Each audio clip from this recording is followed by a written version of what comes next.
नमः संस्कृतप्रियेभ्यः दर्शकेभ्यः संस्कृतपाठशालायाः अद्यतनकक्षायां स्वागतमस्तु।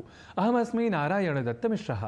संस्कृत की पाठशाला में एक और अक्षर के बारे में जान लेते हैं जिसके उच्चारण और लेखन में असावधानीवश संस्कृत में हम अशुद्धि कर जाते हैं, और वह अक्षर है ढ, जिसका अशुद्ध उच्चारण और लेखन हमसे यानी संस्कृत के ज्ञाताओं और प्रयोक्ताओं से भी कभी कभी हो जाया करता है। पर हमें सर्वथा शुद्ध उच्चारण या वाचन और लेखन पर ध्यान केंद्रित रखना होता है। तो आइए जान लेते हैं कुछ शब्दों को जहां ढ इस अक्षर का प्रयोग हम देखते हैं, ताकि उन प्रयोगों में होने वाली अशुद्धियों या गलतियों से रख सकें हम स्वयं को दूर। हम सभी एक शब्द विशेष का प्रयोग करते हैं, वह शब्द है दृढ़, जिसका विशेषण के रूप में तो हम खूब प्रयोग किया करते हैं, जैसे दृढ़ संकल्प, दृढ़ विश्वास, दृढ़ कथन।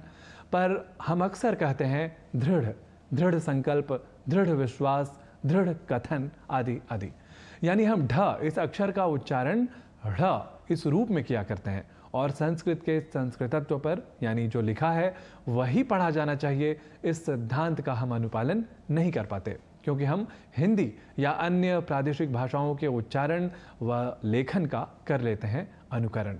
और हमें यह जान लेना चाहिए कि दृढ़ यह शब्द मूलतः संस्कृत शब्द ही है, अतः इसका उच्चारण दृढ़ न होकर दृढ़ इस रूप में ही किया जाना चाहिए। ऐसे ही शब्द है रूढ़ या आरूढ़, जिसे हम बोल और लिख जाया करते हैं रूढ़ और आरूढ़ के रूप में। आइए कुछ और उदाहरणों पर कर लेते हैं दृष्टिपात और जान लेते हैं कि हम कैसे अशुद्ध उच्चारण व लेखन उन शब्दों का भी कर जाया करते हैं।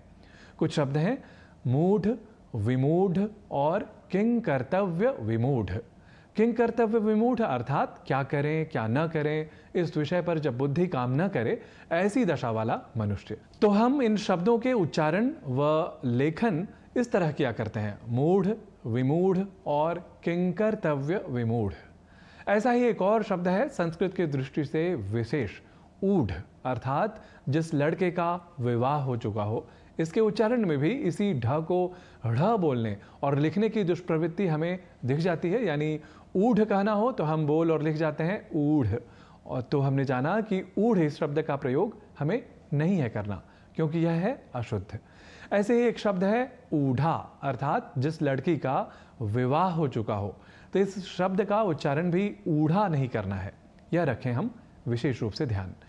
तो संस्कृत की कक्षा में, संस्कृत उच्चारण की कक्षा में आज के लिए इतना ही। हम अगले दिन पुनः उपस्थित होंगे आप सभी के समक्ष किसी और विषय को लेकर। तावत् अनुज्ञापयन्तु भवन्तः मां पुनरागमनाय। नमो नमः।